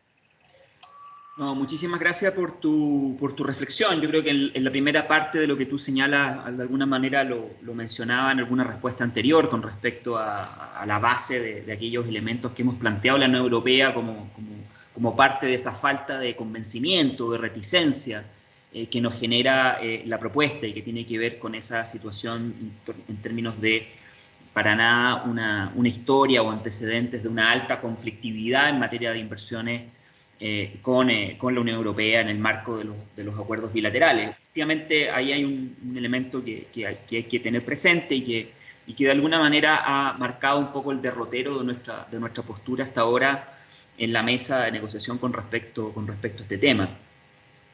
Con respecto a lo segundo, en términos de carácter resolutivo, y ahí apelando también a toda la experiencia de Rodrigo en el marco OCDE, no sé si quisieras complementar, Rodrigo, agregar algo con respecto a este tema de las distintas alternativas que se dan en el contexto de la relación de inversión, particular con la Unión Europea, y el carácter resolutivo de las decisiones de la Corte. Sí, a ver, en primer lugar, establecer, quiero repetir que lo mencioné quizás muy general en la presentación. Los europeos, a pesar de proponer esta corte de inversión de carácter permanente, que uno podría hablar de mayor burocracia o darle una mayor institucionalidad a una relación que quizás no genera tanto conflicto, efectivamente ellos también ven en paralelo a esta corte la posibilidad de solucionar cualquier tipo de controversia mediante consulta y mediante mediación. Ellos están estableciendo una propuesta bastante detallada con respecto a reglas de mediación que podrían ser aplicables como una vía de solución alternativa de disputas sin entrar a la Corte. Entonces eso también es algo que se valora y yo creo que ellos también entienden que puede ser relevante en esto. La idea creo que no es judicializar todo, yo creo que la Corte responde a otras consideraciones más bien políticas que tienen que ver con críticas a la falta de legitimidad del sistema actual de inversiones. Puedan ser estas críticas justificadas o no, o sea, Andrés Rebolledo también mencionó algunas ciertas caricaturas, lo cual es cierto, pero también no por ese hecho hay que menospreciar ciertas críticas fundadas que tiene el actual sistema de arbitraje, porque como tú mencionabas, era arbitraje comercial, y obviamente las reglas de arbitraje comercial, o de alguna manera los principios detrás del arbitraje comercial, quizás no van de la mano cuando estamos pensando en que lo que se revisa son medidas, son legislaciones o medidas adoptadas por los estados que tienen una connotación de la esfera pública bien relevante. Normalmente el arbitraje comercial lo que busca es una celeridad en la solución de controversias para seguir de alguna forma haciendo negocio. Por lo tanto, el fondo de la decisión en términos a qué tan correcto es la decisión en el arbitraje comercial internacional un poco queda supeditada a este concepto de la celeridad del proceso. O sea, uno lleva arbitraje y no se va a juicio porque quiere una resolución rápida de este conflicto. En cambio, cuando estamos hablando en situaciones o controversias en donde es una medida adoptada por el Estado la que está en juicio, la que está siendo, de alguna manera, está bajo el escrutinio de los árbitros, hay elementos que no funcionan bien y yo creo que de ahí viene la reacción un poco de la Unión Europea con esta propuesta de corte de inversión, de traer elementos más bien de los sistemas locales de solución de controversias que tienen que ver con una mayor correctitud, no sé si esa es la palabra en español, a correctitud en cuanto a la decisión de fondo, y por eso se permite la apelación, etcétera, y otros mecanismos. Entonces, en ese sentido, si bien es cierto, no ha sido una relación tan litigiosa, también hay que recordar que sí hemos tenido controversias con inversionistas de la Unión Europea, España en particular, en los cuales hemos visto que Chile tiene un muy bajo nivel de litigiosidad en materia internacional en temas de inversión, pero sí hemos tenido controversias con inversionistas de origen europeo. Y por otro lado, con respecto a otras disposiciones, la idea no es mezclar los foros.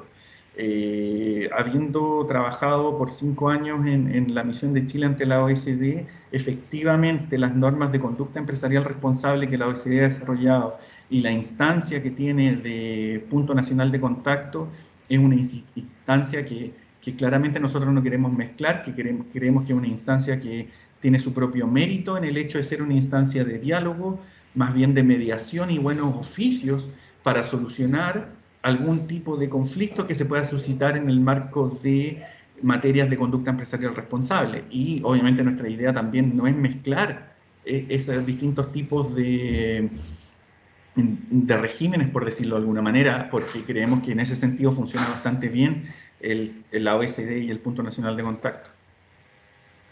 Gracias, muchas gracias, Rodrigo. Tengo la última solicitud de palabra. Carlos Gajardo, por favor. ¿Qué tal, Felipe? ¿Cómo estás? Muy bien, Carlos. Muchas gracias por la invitación y sobre todo, oye, felicitaciones por la reunión esta, porque ha sido muy productiva, ha sido muy interesante. Yo tenía varias preguntas que formular, pero han sido contestadas muy bien durante la discusión, de manera que solamente me queda una, que es muy general, que es en estas negociaciones que ha planteado la Unión Europea con distintos países, uno de los cuales somos nosotros, sobre el tema de la Corte, me pareció que Rodrigo mencionó que había sido aceptado, había sido incluido en acuerdos por varios países como Canadá, Vietnam y otros, pero que no se ha materializado hasta la fecha. Ahora, ¿cuál ha sido la tendencia en general que ha enfrentado la Unión Europea con los países con los cuales ha negociado el tema? ¿Ha habido una mayoría de aceptación o ha habido una mayoría de rechazos? ¿Cómo ha sido recibido por otros países esta propuesta? Gracias, Carlos. Bueno, efectivamente, como mencionábamos, este ha sido un punto que ha ido quedando plasmado en las negociaciones más recientes que ha desarrollado la Unión Europea.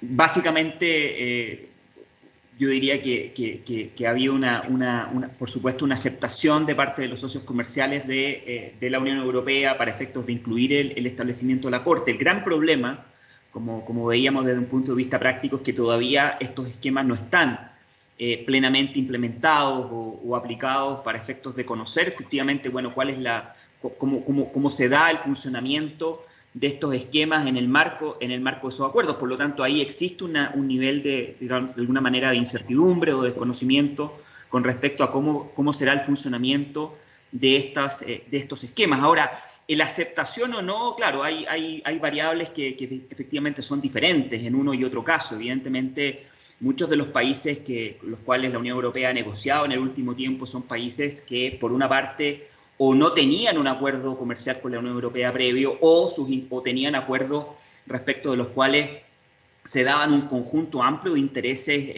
de parte de las partes involucradas que marcan diferencias con respecto a este esquema. Ahora, evidentemente, si uno mira el récord de un país, por ejemplo, para ir a un ejemplo específico, como puede ser el acuerdo con Canadá, que tiene una postura bastante marcada con respecto a los esquemas de solución de controversia inversionista-Estado en el marco de los acuerdos comerciales, imagino, no conozco el detalle, que tiene que haber sido, debe haber sido complejo, difícil la posibilidad de adecuarse a un esquema que lo saca de alguna manera de lo que había sido la trayectoria que Canadá había seguido en materia de negociación de esta materia. Pero por otro lado, y aquí apelando a lo que señalábamos anteriormente, y lo decía Rodrigo al inicio de su presentación, efectivamente el marco en el cual surge esta propuesta de la Unión Europea surge sobre la base de una discusión bastante intensa desarrollada con su propia sociedad civil para efectos de encontrar un punto de, valga la redundancia, de encuentro respecto a la manera como regular la inversión extranjera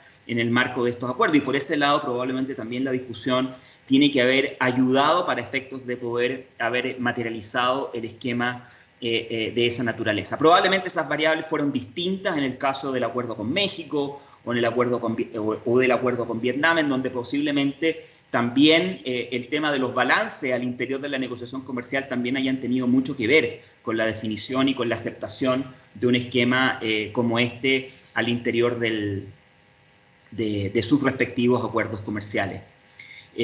No sé, Rodrigo, si tú quisieras complementar algo con respecto a ese punto. No, creo que no. Creo que... ¿No? Bueno, estamos llegando ya al final de la sesión. No sé si, no tengo claro si el subsecretario sigue conectado, me da la impresión que no. Yo simplemente quería en primer lugar, bueno, agradecerles a todos haberse conectado a esta sesión. Creo que las 2 horas de reunión son una clara evidencia de que ha generado mucho interés, de que la discusión fue muy sustantiva. A nosotros en particular, bueno, haremos las evaluaciones internas, ya ha llegado el momento, pero creo que ha sido muy enriquecedor el debate, las reflexiones que muchos de ustedes nos han planteado.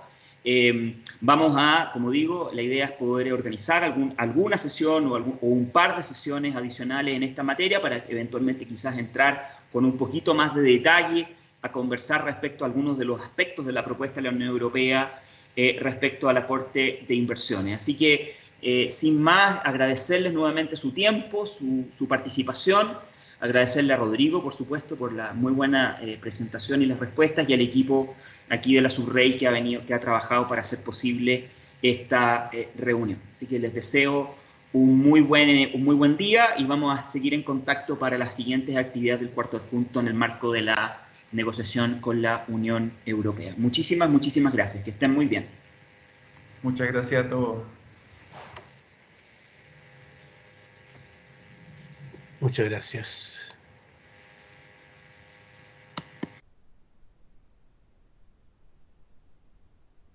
Chao, Rodrigo, muchas gracias.